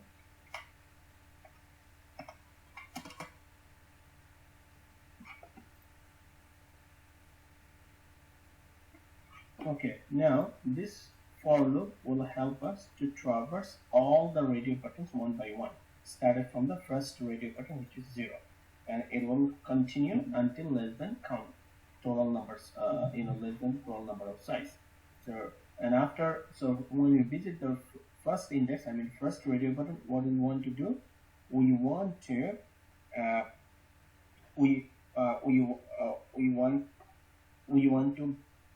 get the attribute value, or get the text, and it puts in a variable. So it means, I can show you. So when it's our when it's a loop is inside the loop, first it will go, our pointer will go here, first radio button, and we want to, before we we want to click on, we want to get the text that's a radio 1. So let's see over here, we can use get text. If we want to use a get text method always get the text of the located element, but we can't use get text method over here because you can see this HTML, the code for the radio button, it has input opening tag, but there is no closing tag. If you don't have the closing tag for an HTML code, you can't use the get text method. Okay, this is very important. So we have to use get attribute. Okay, to know more, there is a difference between get text and get attribute method in our website Coding with Automation Lab. You can see there is a blog about the difference between get text and get attribute method. Please feel free to read it. The main difference, and I will share the link in the description. The main difference between these two methods is get attribute method is it's expect the string attribute name. So the only attribute name that you can use inside is used to retrieve the given attribute value, and get text is used to retrieve inner text on a web element. So if we see, if we go back to our example, there is no inner text. The radio 1 is not, there is no inner text. Radio 1, it has attribute. So we have to use get attribute, and we put the attribute as an argument, which is a value. Okay, I hope you understand that. So we'll use this first. After we get to the inside the loop, we'll say we'll get the locator, which is our variable, dot the index number, the index number, which is the get I. So zeroth index, the locators in zeroth index, dot get attribute method, get attribute. And what's the attribute? We have to put string, because the get attribute is expected string, and the attribute name. The attribute name is value. We saw it, right? So this is, and so this will return the attribute value, the value attributes, the value of this value attributes, which is the radio 1 and radio 2, then eventually radio 3, based on our index number. So when it's index 0, it means the first one. When index I will be increment, and will be 1, it will be moved to the second radio button.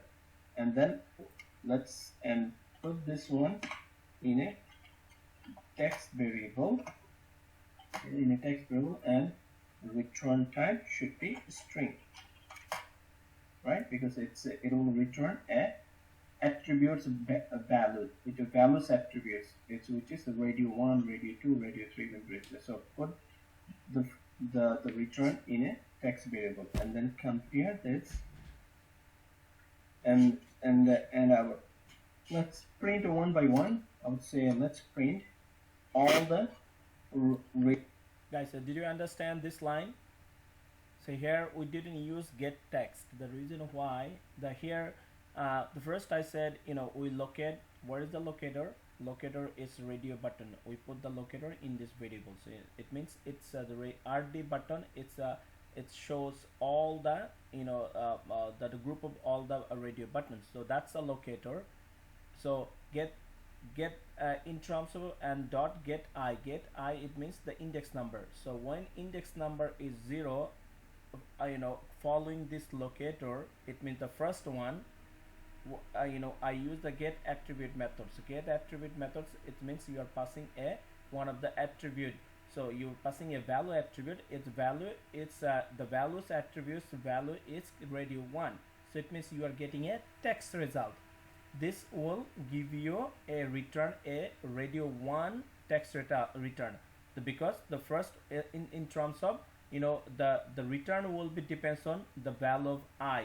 So when value of I, value of I is 0, it means the first one. So it will be return radio 1. When loop will continue, increment the value of I, So it means I is now 1, it means it will move to the next one, and the condition is true.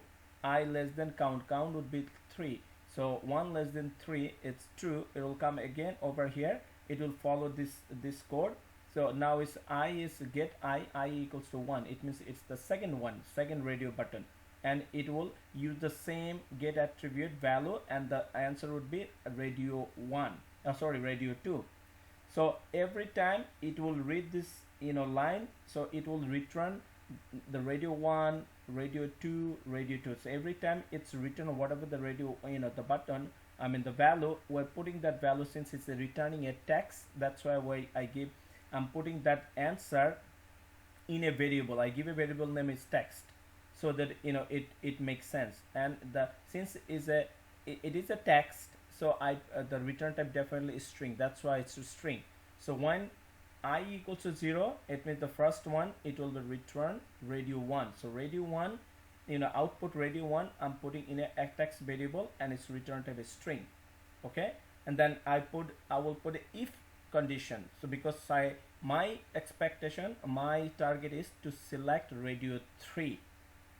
So I will say when the text, if text is equals to, so this text will hold the return, the result of this code, like radio 1, radio 2, eventually it will hold radio 3. Every time whatever the return it will be, the radio 1 or radio 2, radio 3, it will put in text variable, and after that I will put a if condition. I will say the if this text is equals to radio 3, then I will say inside the if condition, okay, select that one. But so first one it will not match, the second one not, third one the text variable will have the value it's radio 3, and I'm saying if the text variables equals to radio 3, then go if condition, and inside the if condition select that radio. I hope you understand, because we have covered in Java, that's why we cover in Java for loop, if else condition. So that's the the concept. Now is the Java is coming, why we did the Java separately class, because you have to get it, make sure that you know all this basic concept for different types of loops, ifs condition, and so on. So let's go. The return all the text, which is the return from this code. Let's print one by one. Okay, I will say this data out dot print ln. I'm saying okay, values from radio buttons. Radio buttons are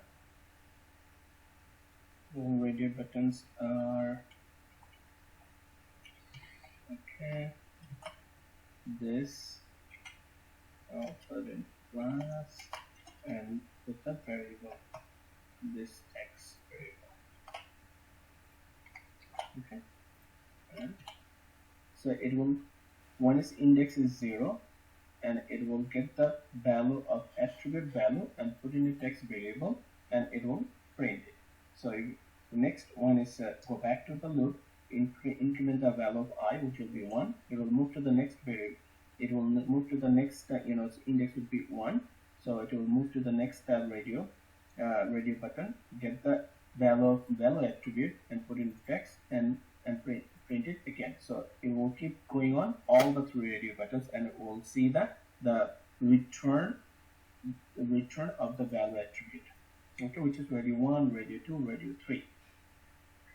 So our next, it's our objective, it's select, say, radio button 3 will select. So since this text will have the value attribute, so we can compare our this text with our desired radio button, which is radio 3, right? And if it's match, we'll get that button and we'll click on that. Okay, so let's put in it, use it, if it's saying this text dot equals what's our expectation? We're looking for radio 3. So we're looking for this one, okay, radio 3, and you can see that the attribute value, it's a lowercase, not the uppercase. So all of them have a, it's a lowercase.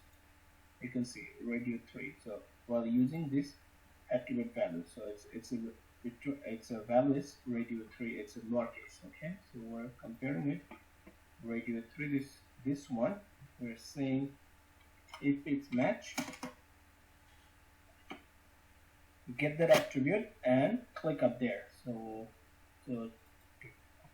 get the locator, this one, dot get of I, whatever the index, whatever the value of I is match this condition, get that index number, get the index number, get the locator of as per the index number, and then click there, click on that button. Okay, the one. Okay, and after that we can see after it's selected radio button, so it should selected the third one, when it's a condition is matched, and after it's matched we can check it's displayed or not, so or it's selected or not. So we can use, there is a isSelected method, okay, that is used to check our desired button or desired object is selected or not. It will return true or false. Okay, it is a Boolean method. It's returned just true or false based on the locator. So we can say this one, this is our locator, and then I'll say let's copy from here. So the index of I, is it selected? It's selected. Okay, and we can return selected. We can put return. We can return in our console. I can put in it system dot out dot print out, right? Okay.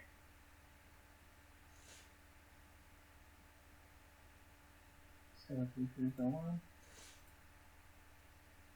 So let's save it and just run it and see how it goes. And if it's work fine, then we'll move to our checkbox. Okay, so run Java. Okay, launch to the page. That's good. Okay, selected the first time it's an individual button, but it should selected radio 3 and later on. Okay, yeah. Looks is selected. If we go, you can see here it is printed total number radio button 3. Okay, total by this total number radio button. Okay, this is the variable and the size method, and all this is the one values from the radio buttons are first text is found. The variable is found is radio 1, radio 2, radio 3, and it's selected. After it's click on the third one, it's for this code, its return is true, so it's working fine. So this one is done. This one is done. Okay, let's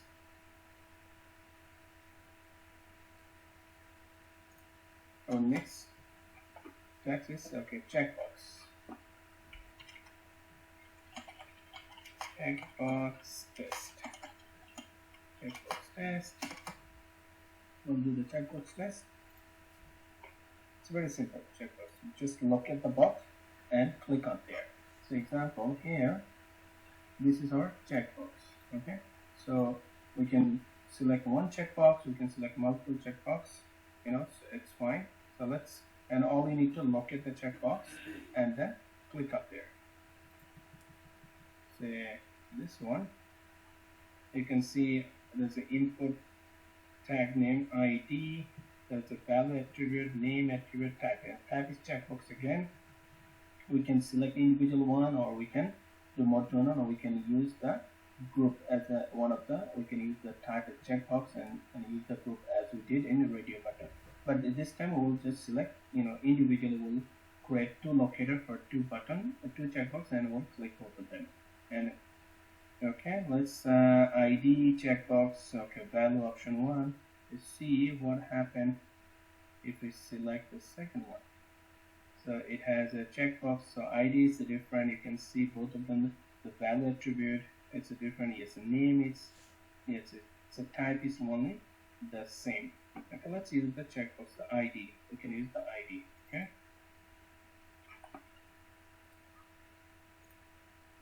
That's so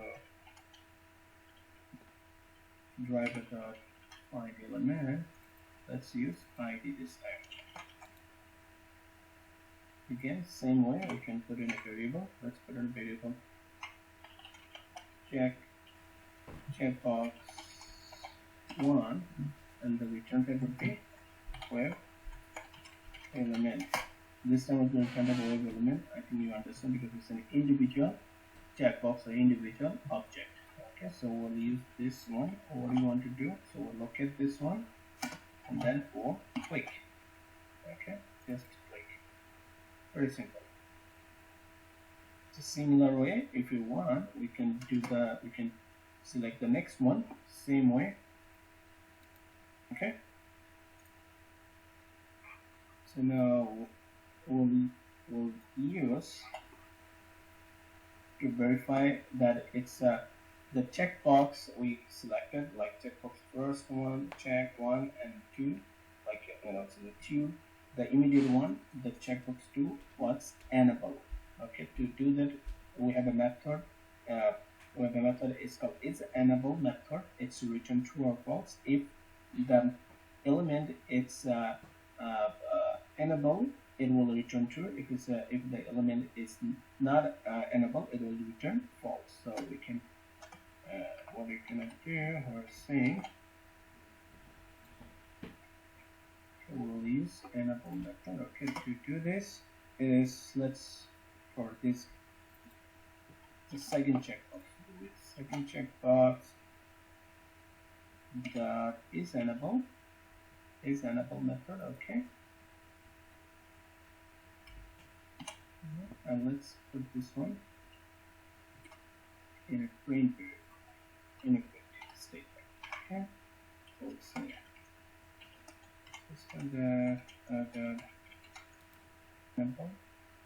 So you can use over here isSelected method too. That's fine. isEnabled, as I said, the more appropriate when you have a condition, terms and condition, and you have a box and you have a button until with this OK button will not be activated until you sign off there is a terms and condition or checkbox. That's the pure example. But isEnabled also works like if over here this box, as soon as you select, it will be activated, so it will supposed to send you to true. So you can use isEnabled or isSelected, that's fine. Okay, so pretty much if you see the output after you run it, you can see with me. Okay, that's pretty nice. And if you see the output, okay, total number of radio button is 3, and it's printed all the radio buttons value attributes, which is 1, 2, and 3, and it says true. True, it means based on this is selected. It was selected radio 3, and then it says it checkbox enable. A checkbox to enable. It's in yes or true.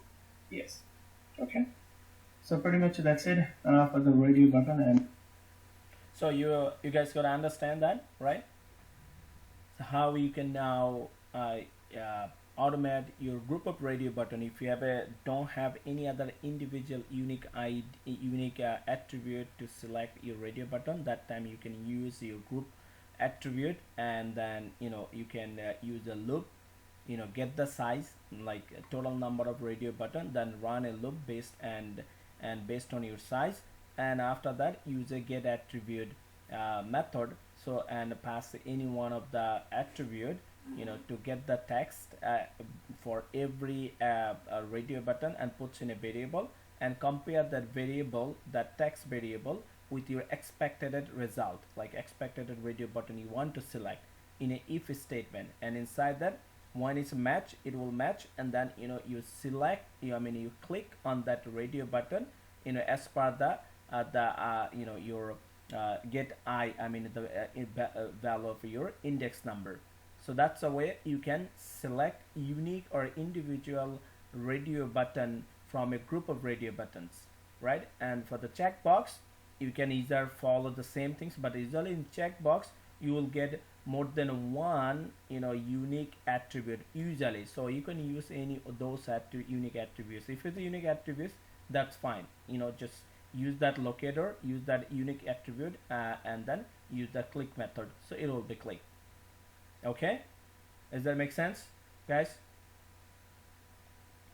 Any question before we end of our class today? No, I'm good, thank you. Yeah, please do the practice. We have covered a lot of steps today. It's only two section we have covered, like a radio button, checkbox, as well as the drop down, but it's a lot of things we have covered. We have covered static drop down, dynamic drop down. We have seen your explicitly wait, right? And that I already explained the difference between sleep and explicitly wait. And then we have seen how we can do the automate radio button as an individual, but if there is a group of radio button you have to use, how you can do the automate, and how also you can do the checkbox one, right? So pretty much we're already covered a lot of stuff which is more common or across any web application. Okay, and most of the times they ask the interview if they go in depth, like based on some scenarios. For Selenium, they ask those things most of the times. Like radio button, they a lot of times they ask about the radio button. Like you have a group of radio button with the same common attribute. How we can individually select a radio button? How we can do this? So all you have to just explain the same way, as I said. Okay, so if you just explain the same way, they will understand that you know it or you worked on this. Okay, and it's also similar way. That's like they can ask you that what class you use when you have a static drop down. So they just want to know that you ever worked or not. If you ever worked, definitely you're supposed to know that, okay, we have to use a selected class, and then one of the method, select by value, select by index, or select by visible text. Any one of the method you can use to select any one of the static option from a drop down static button, right? So those things, and also the dynamic one, that you have to use the arrow key up and down, right? And then you use the select one, and use the for loop to continue your up and down arrow key down. Okay, guys. So please do the practice. One thing, would you please scroll down the screen? Scroll down the code. Yeah. This one, I'm not sure that it will show you, because this is I play in the recorded one. Probably it's not there. Okay. And after that, it's done. If you go a little bit up, you can see the code. Here is scroll down. Okay. Yeah. Right. So we use the if condition, and then after that, in a if condition, if it's a match with your text value, then you say, okay, whatever the based on the value of I would be 3 when this will be matched. So whatever the based on value of I from that group of radio button, group of locators, and click on that, specifically click on that. So when is I is 3, it will get the text value the text, your variable will have the value which is radio 3. So radio 3, this part text dot equals text will be radio 3 and this radio 3. So when this match, you are saying based on when it's match, because it means the when is value of I is 3, based on that I from the whole locator, click on that that specific button. That's what you're saying. Okay, and after that you can use isSelected method, isSelected method to make sure that it was selected. True or false. Yeah, it will return you true or false. Then you can see, if you want to see on your console, put this statement in a print statement, right? Okay. And checkbox Yeah. is very very simple. It's not that difficult. And also we have seen the use case of isSelected method, isDisplayed, and isEnabled method too, right? And also we have seen I explained, and we have seen the use case of get text, the difference between get text method and get attribute method. Most of the time we use a get text method to get an inner text from HTML, but in some case we have to use get attribute.